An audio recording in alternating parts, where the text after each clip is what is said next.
अस्सलाम वालेकुम। उम्मीद करता हूँ सब देखने वाले खैरियत से होंगे। मैं हूँ अबू काशा। तो आज हमारे पास दो भैंसें हैं सेल के लिए। एक तो हमारे घर की है और एक न्यू लेकर आए हैं। तो दोनों सेल के लिए हैं। एक दूजन चोटी है तो और एक चौथा सुबह सोने लगी है। तो दोनों तैयार हैं। तो उनका उनकी वीडियो वगैरह बना के आपको दिखाते हैं और जो उनका रेट है वो भाई से बात करके तो आपको बताते हैं। जी अस्सलाम वालेकुम जी। वालेकुम सलाम। कैसे नंबर दसिए अपना पहला? 0306 690 5428। अच्छा आ झोटी सेल वास्ते अपने को एक किनवे सुबह सुई? दूसरा सोना। अच्छा जी, झोटी पहले देख लो।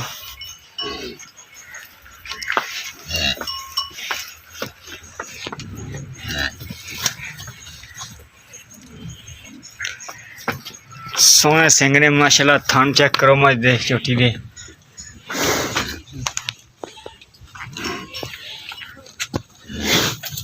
नाले तोड़ के दिखाई मारी दी।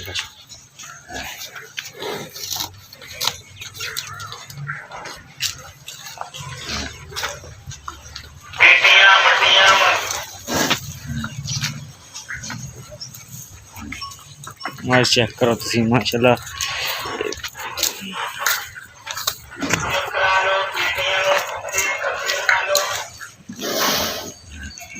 चल बन दे।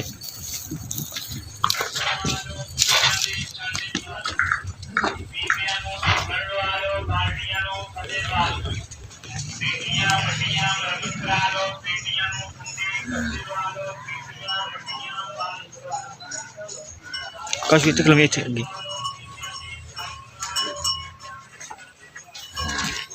थलो माशाल्लाह। मज देखो तुसी। काशू किन्ने दिन लैंदी मज? 4-5 दिन लैंदी हले। ते की मुल शो लेंदा?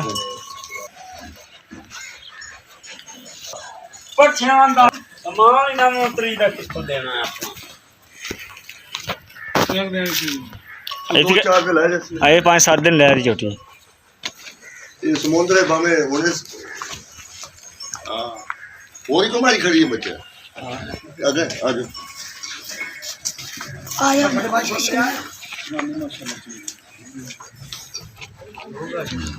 हाँ जी हाँ जी।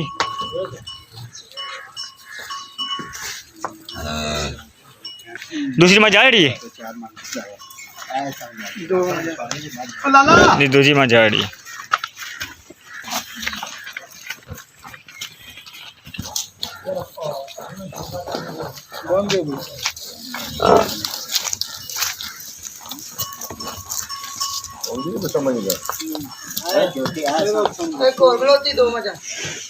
आज वो मच्छी तुसी इत्थे खड़ो रहे असि आ जाओ मान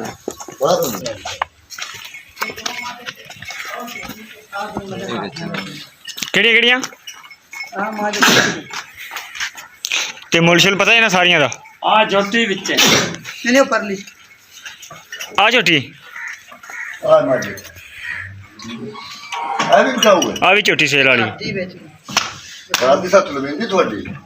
हां कार दी थोड़ी सत्त लवेंदी जेडी तुम पहले भाई वो भी कर दी हां क्यों बेचे ओ दूजी बार कर दियां ने तिन्ने मजा। आ ते अब बार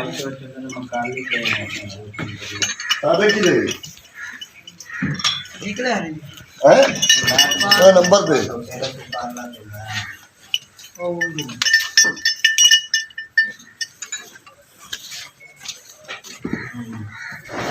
हां इसी में मेरे पिज्जा शायद अभी तो 500 तेल साथ का होना हां ये भी सोई हुई मैं तो ना आपके पास शाम बेला दे वो के नहीं है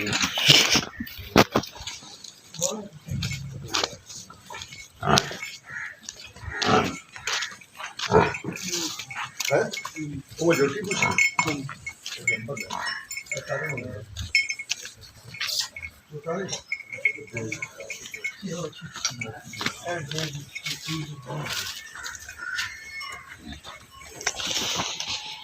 शाही टोटल मज्जा किनिया 4 खड़ियां सेल वास्ते ते मुल शुल सारियां पता ही आ जी छोटी आ जी अपने घर दी की मुल मंग करना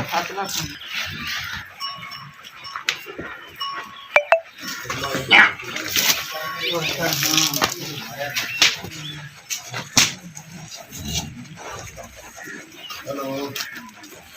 वालेकुम सलाम सादिक भाई की हाल ये देने समय में दिने हो हां कितने बच्चे इनका बन जोटी है नहीं मोल करना कितने बच्चे इनका बन जोटी इस्माइल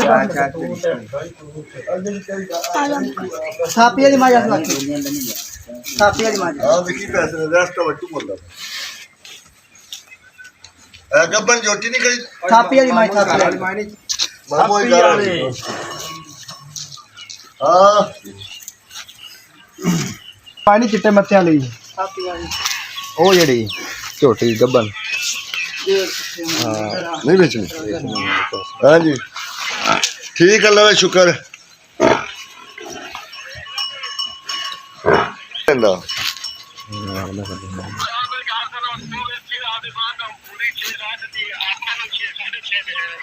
अच्छा पूरी नहीं है मोड़ मोड़ जमनी है नहीं अच्छा कि 6 लाख रुपया मुल कर देंगे कि 6.5 कितना कर देंगे